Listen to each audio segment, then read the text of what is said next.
Yeah, I want to read that.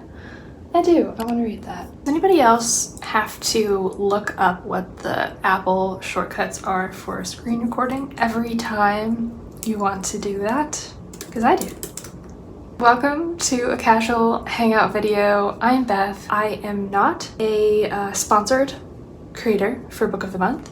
It is a really fun way to give yourself a bookish treat, especially if you have a hard time picking what books are in your vein. But a lot of that comes down to how carefully you look at the details that they've put up for you. And so today we're going to do exactly that.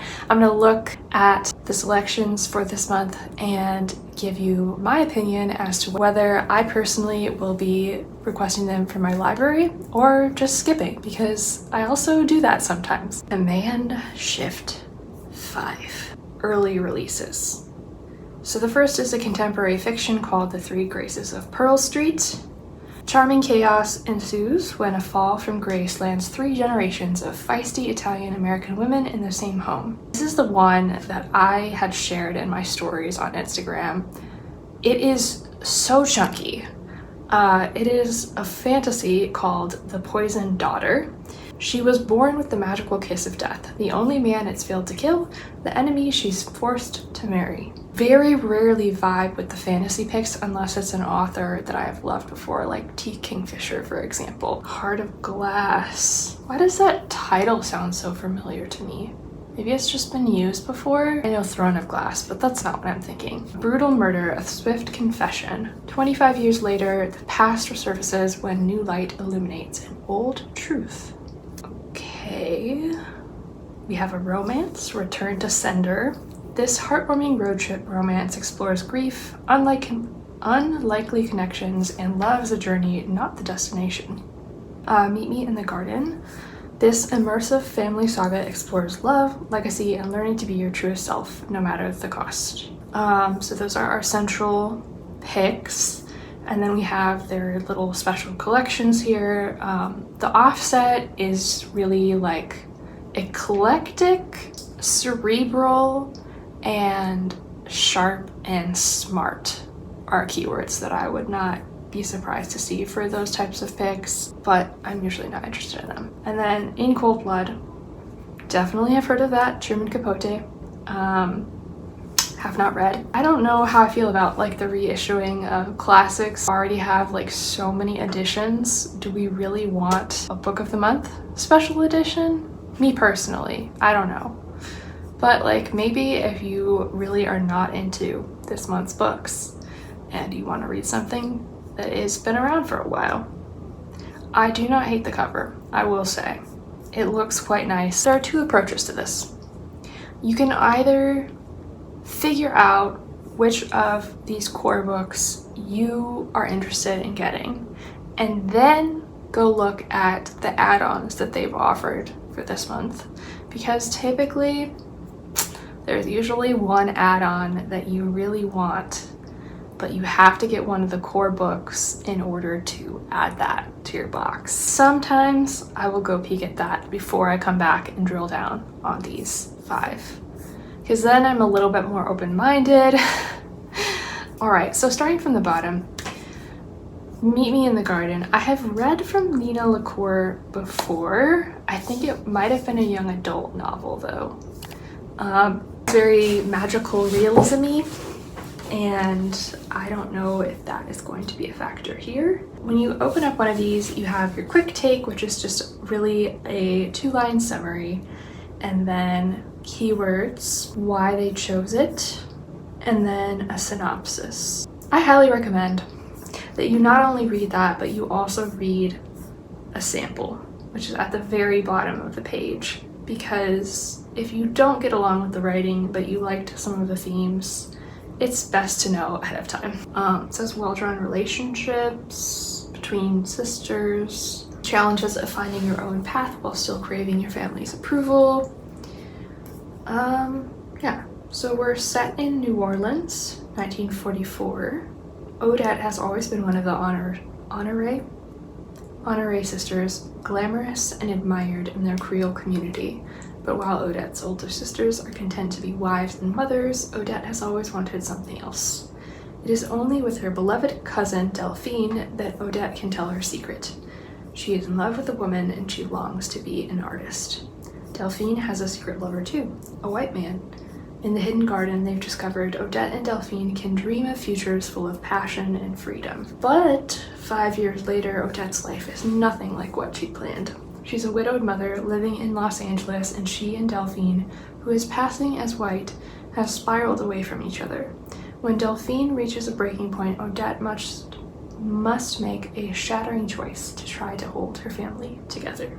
Trigger warnings for miscarriage and infertility in this book. I personally don't think I will be reading that one. Return to Sender is also probably not going to be for me. I think I saw this one on NetGalley. A heartwarming road trip romance exploring grief, unlikely connections, and love as a journey, not the destination. Violet is usually an optimist, but between her father's sudden death and the overnight responsibility of caring for her rebellious teenage sister Phoebe, she's barely holding it together. Then Phoebe discovers a love letter, never delivered and returned to the sister's address, begging its recipient to give him another chance. Phoebe seems excited for the first time since their dad died, and Violet will do anything to keep that smile on her face. Together, they set out to find the letter's author, hoping to rectify a derailed happily ever after. Despite Dex being rather abrasive, valid, and more than a little enigmatic, intriguing, Phoebe talks him into a cross-country road trip to put the letter in the right hands. Violet is thrilled to see Phoebe thriving again. With every pit stop, they chip away at Dex's moody exterior, and Violet realizes she might like what lies beneath. A lot. But what happens when they finally reach their destination? And Dex's ex-girlfriend. Dex's ex-girlfriend is just such a mouthful. Like, why? Is what they've discovered on the road strong enough to make it back home? So I'm probably gonna pass. I do think the cover is cute. And we are now on number 3, Heart of Glass. Alright, this is a thriller. For a thriller, I must say, I like the cover. It is giving a little bit fantasy to me, but I don't know if that's just the purple and the magenta. But 25 years ago in Seaside, Washington, a charming drifter named Sam met 3 inseparable teenage girls at the local amusement park. Days later, one of them was found dead, her body surfacing in a flooded cranberry bog not far from where she was murdered. Barb and Nicolette were shocked to learn that the man they all met at Wonderland was the carnival killer. After he's arrested for the murders of 5 young women, one of whom was their best friend Lorelei, Nicolette moved to the city to pursue her dreams of being famous. Barb stayed behind in Seaside, eventually becoming a reporter for the local paper. Their past safely behind them, they both moved on with their lives. But when the carnival killer recants his confession and a new body washes ashore on the eve of Wonderland's grand opening, the secrets that Barb and Nicolette have worked so hard to bury begin to resurface, threatening to destroy everything in their carefully constructed lives. Trigger warning for SA and miscarriage. So, why we chose it, the second point here says, put on your detective hat and grab your magnifying glass. As each piece of this book's puzzle clicked into place, we couldn't wait to reread and catch all the clever hints and clues that we missed along the way. How puzzle-like can this be? Because it's probably someone from like the original event, right? Someone that we overlook at the very beginning, and the guy who took the heat for it was not the guy. Either way, if you ever read this sample that is available to you on the Book of the Month website, but you maybe have like a cliffhanger ending to that chapter or excerpt, and you're still not confident that you want to read this book, I highly recommend looking it up on the Libby app, because their samples tend to be quite long. You might actually get a few chapters to read for that upcoming book. I just scrolled to the end of the sample. Right, Barb says, hiding another yawn by fake coughing into the crook of her arm. And when did you realize it wasn't just a shoe? When he dropped it at my feet and I picked it up, Edna shudders again. My finger touched something goopy and I looked inside it and then... Nope. I don't think so. I don't think so. Alright, we made it to the poisoned daughter. Let's see. She was born with the magical kiss of death. The only man it's failed to kill, the enemy she is forced to marry. It says this book is gruesome. I don't remember seeing this little cutesy, you know, call out for the others, but maybe I just missed it. Extra spicy. Oh, come on. I just really like my fantasy and my romance to be separate. Like, I'm literally going straight to the sample. Got zombies, zombie-like things, vampire-like things. Okay, not bad. Not bad, actually. So we're like opening up in this city that is under attack, and their alarm system is just a way of life for these people. And so it's describing how the signal operates, the pattern of the bells. So 2 in a row means that an enemy has breached, and then 3 means that the safety doors are breached and they need to fall back. So it's kind of like Minas Tirith? Is that the one where like they have the different like corridors and gates and they like are cutting them off? Someone who knows the battles of Lord of the Rings better, please correct me. Who says a princess can't also be a vigilante? We loved how the strong-willed protagonist refuses to let other people's expectations limit how she expresses herself. How she expresses herself? If I don't like any of these, and then I look at the add-ons, and then there's something there that calls to me. The Three Graces of Pearl Street by Elizabeth Wellington Rollins. I know I have not been consistent reading the titles and author names. This is the first time I've done this. I'm sorry. Sometimes a really good hunk of Parmesan is all you need to bring people together. I mean, that's not true. Why do these names sound so familiar? Graziella, that sounds familiar. And this wise and warm debut novel, love those. An Italian-American grandmother, daughter, and granddaughter, all named after the Roman myth of the Three Graces, find their lives and their secrets colliding when, after years apart, they come to live under the same roof. Graziella, a 96-year-old former nun, spends her days running the parish's food kitchen, convinced it is her responsibility to keep everyone fed in their working-class New York neighborhood. Her daughter Grace, a respected psychology professor, appears accomplished and composed, yet finds herself unmoored as her personal life falters. Ella, Graziella's granddaughter and Grace's daughter, is weary of defending her vegan diet and anti-capitalistic lifestyle. Blind to her own brilliance, she longs above all for a place to belong. Living together again, the Three Graces reckon with the distances that have shaped them and with what it means, at last, to be fully known. Okay, so we got 3 generations of women that all like collide. They have different motivations and backgrounds. Interesting. Of course, it has infertility as a trigger warning. What book doesn't this month? When Maria Tuttoilmondo's older brother was arrested in the slums of Rome in the first year of the 20th century for stealing meat, their mother slapped the one-way ticket to New York intended for him into Maria's hand. The 10-year-old girl knew not to argue with her mother, but she refused to go to the strange city alone. Maria scooped up a kitten in the Roman ruin near their tenement and stowed its frail form in a bag slung across her hip in layers of clothes. Any cat was a gift to a ship, but a Roman cat with black fur and 6 toes on each paw was seen as holy. The superstitious sailors would not touch the kitten or the girl traveling with it. Maria held the cat against her chest like a sacred talisman as she arrived at Ellis Island. After hours of waiting, the doctor listened to Maria's heart and the kitten's heart. He checked her gums and the kitten's gums. When a uniformed man put the pair onto a ship that pulled into a Manhattan wharf, Maria knew she had made a mistake. She wouldn't be sent home as she had believed for sneaking a cat into New York. her first lesson in America. She needed to understand the rules before she could break them. Oh jeez, today hair so bad. This one is calling to me just a little bit. Like, it's not the most beautiful writing, but I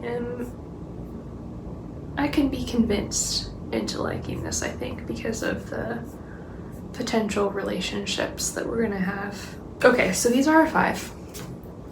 Aside from the Coulson Whitehead book, no, Truman Capote. Aside from the Truman Capote, we're gonna look at these 2 special selections here. So I just don't feel like I'm in a like true crime mood personally. Have I ever been?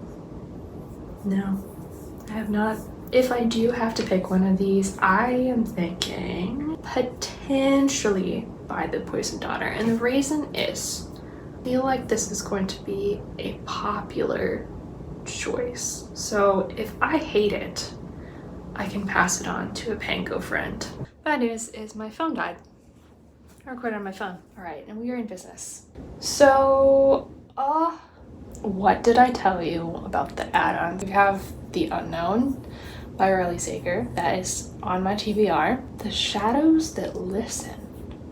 I literally have never heard of this. Louisa Carmody. Oh, it's a debut. He's an agent protecting humanity. He's an angel who doesn't care to save it. Nope.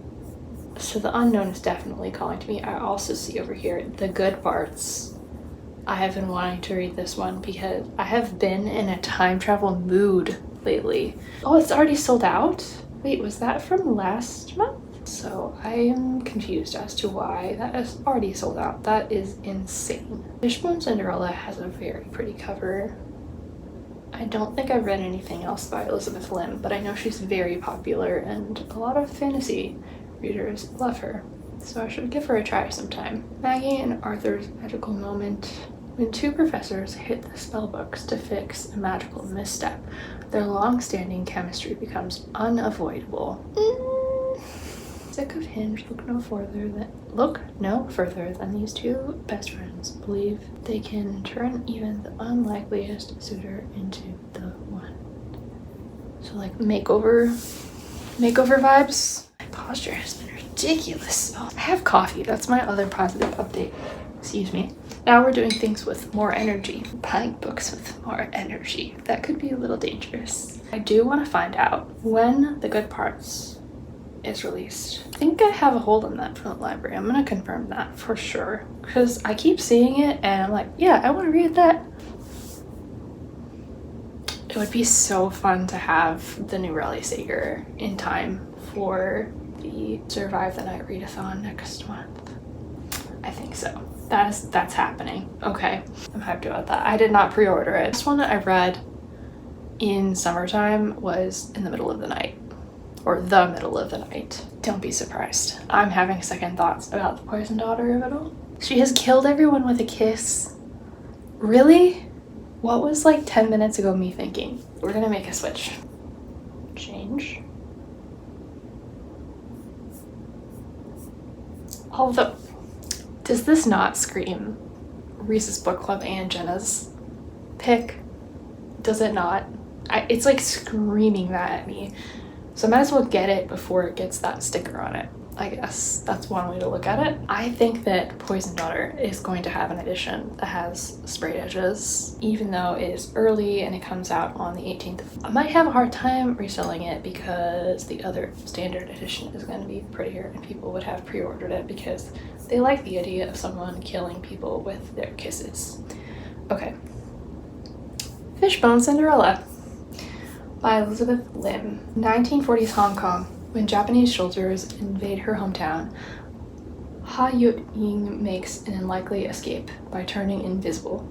But her miraculous survival is only the beginning. After the war is over, she's sent to Hong Kong to live with her distant father and glamorous stepmother, who end her dreams of becoming a singer and turn her into the family's servant. As the years pass, Yut-ying learns the hard truths of betrayal and ambition, of forbidden love and devastating loss, and discovers that sometimes the only way to endure is to disappear. In 1960 San Francisco, Marigold has always had a knack for uncovering secrets. but nothing prepares her for the day she accidentally witnesses her mother vanish before her eyes. The moment fractures their bond, leaving questions that shatter her entire childhood. But when her mother's condition suddenly deteriorates, Marigold is convinced she's the only person who can save her.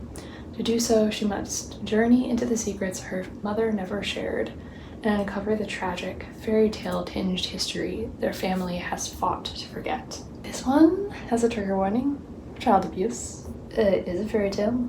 That is not uncommon for fairy tales. Library's gonna have it because that's a popular author. I wonder what the early reviews for this one is like. This is the first title that I am curious about because I've seen it on NetGalley. Ooh, 4.55 stars on Storygraph. It's already got 361 reviews. Based off the life of the author's grandma. That's intriguing. Stunning. Low-key wish I could read it again immediately, but you know, things to do. Books to read. I should look at the negative ones though. I should. Lowest. It hurts to give a low rate to one of your favorite author's books, but you have to be honest. And then it has a pointing at you emoji. I don't like that. I don't want it to be pointing at me. It's rude. I can wait to get that from the library. So, my picks for August, good month, are Three Graces of Pearl Street by Elizabeth Wellington Rollins and The Unknown by Riley Sager. In my other video about my chaotic reader habits, I talk about how I keep my TBR of Book of the Month books down to just 1 or 2 on my shelves unread. So if you're curious about how I do that, that is in that video. So the ones I'll be ordering from my library are The Good Parts, Fishbone Cinderella, and then I don't think anything off the main selections. So the add-ons were definitely better than the main picks for this one, in my opinion. Would have loved to see multiple thrillers because we are deep in the middle of summer, and I know that like when I think of going on a vacation or reading a book on the beach, like that is where my mind goes rather than a romance novel necessarily. I want to read a thriller. For the July picks, I did just receive my library hold for The Great Wherever by Shannon Sanders. And yeah, so hopefully I will get to that fairly soon and let you know what I think. But that was the only book from last month's selections that I decided to get from the library. I did not order any books that month. I skipped. Let me know if you personally are ordering any of these books, or if you are getting them from your library, or if you're just giving it a pass, a no thanks. That's perfectly fine. We all have different reading tastes, and that's what makes it so fun. So I will see you in another video hopefully soon, and I hope that you have a great rest of your day, whatever is ahead of you. Take care.